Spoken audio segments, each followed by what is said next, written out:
Olá, criptomaníacos! Agora o bicho pegou pra gente, agora complicou. O Pentágono, que é a sede do Departamento de Defesa dos Estados Unidos, concluiu que existem vulnerabilidades na blockchain do Bitcoin e também falhas em todas as criptomoedas, Bitcoin, Ethereum e diversas outras, e, portanto, elas podem ser atacadas ou destruídas a qualquer momento. Quão grave é isso, né? Já que a gente está vendo o mercado aí dar uma desabada, saindo daquele suporte dos 20 mil, caiu até os 18 mil dólares mais uma vez. Será que a gente tem que ficar preocupado e o nosso dinheiro vai virar pó de um dia para o outro? É isso que analisaremos logo após a vinheta.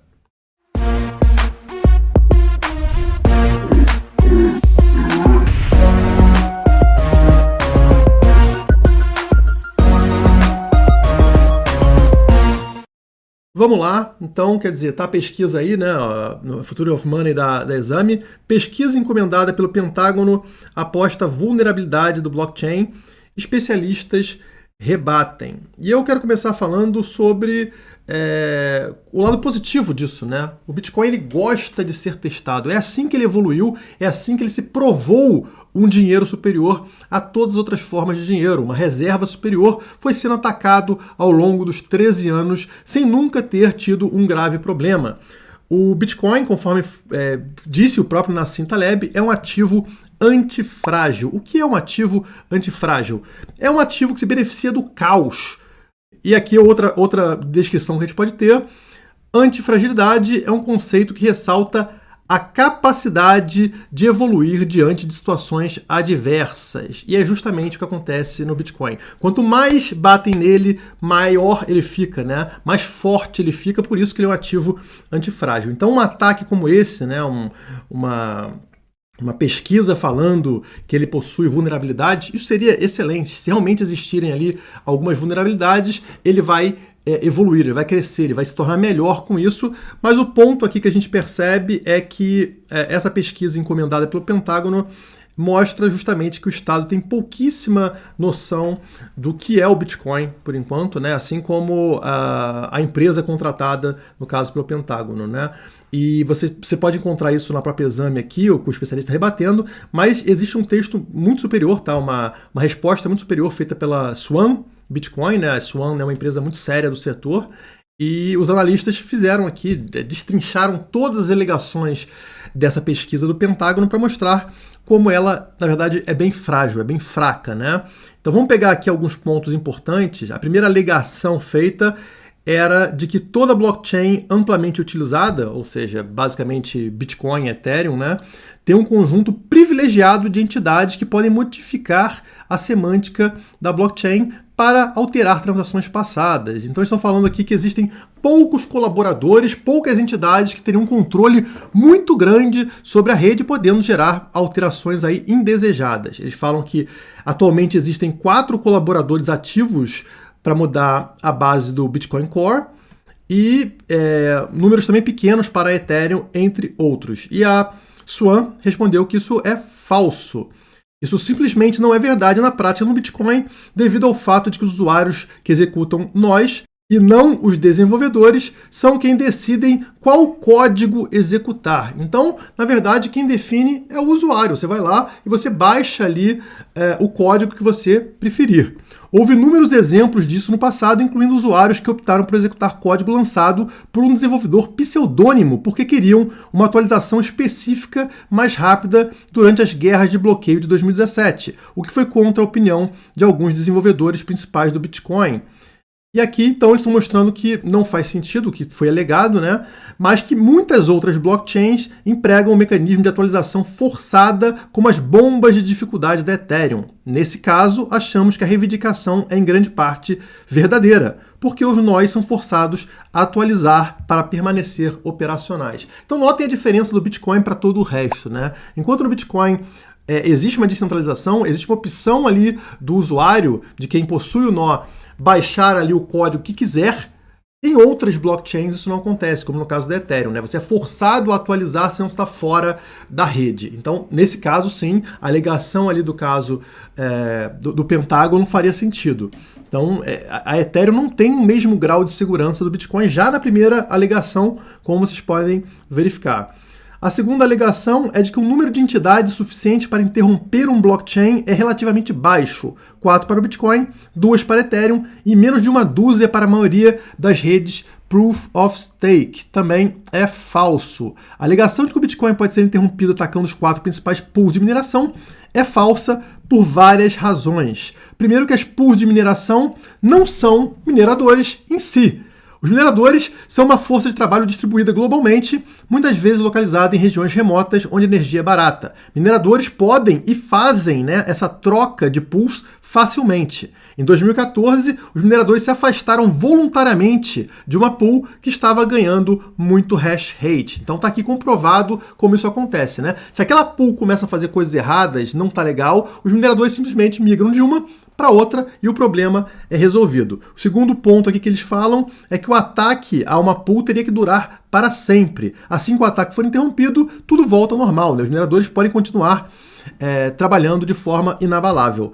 E se o ataque a pools específicas estiver realmente durando muito tempo, é fácil para os mineradores se reagruparem em pools ainda honestos, alterando uma única linha de configuração. Então é muito fácil para eles saírem de uma pool que esteja sendo atacada. Então isso aqui não é um real problema no caso do Bitcoin, e isso não foi identificado, não foi entendido por quem fez essa pesquisa, A Swan diz aqui que entende que para outras blockchains, principalmente aquelas que possuem Proof of Stake, a reivindicação é bem mais real, bem mais verdadeira, porque ao contrário do Bitcoin, na prova de participação existe aí uma concentração de dinheiro na mão de algumas pessoas, e não só isso, existe, por exemplo, a quantidade de tokens muito grande na mão de fundadores do projeto, como aconteceu no caso da Ethereum, e eles têm muito poder concentrado. Então é muito mais fácil você usar isso para comprometer a blockchain, algo que não acontece no caso do Bitcoin. Mais uma vez mostrando que o Bitcoin é muito mais seguro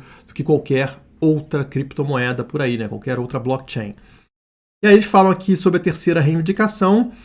Para que um blockchain seja distribuído da melhor maneira, deve haver um custo chamado Sybil. Atualmente não há uma maneira conhecida de implementar os custos de Sybil numa blockchain sem permissão como o Bitcoin, ou seja, não existiria forma de implementar isso numa rede descentralizada por enquanto. Seria necessária uma centralização para que isso realmente ocorresse. E a Swan explica por que isso é falso, primeiro explicando do que se trata um ataque Sybil, que é aquele em que alguém pode criar muitos nós que fingem ser nós honestos, mas que na realidade são maliciosos. Satoshi resolveu isso com algo chamado consenso de Nakamoto.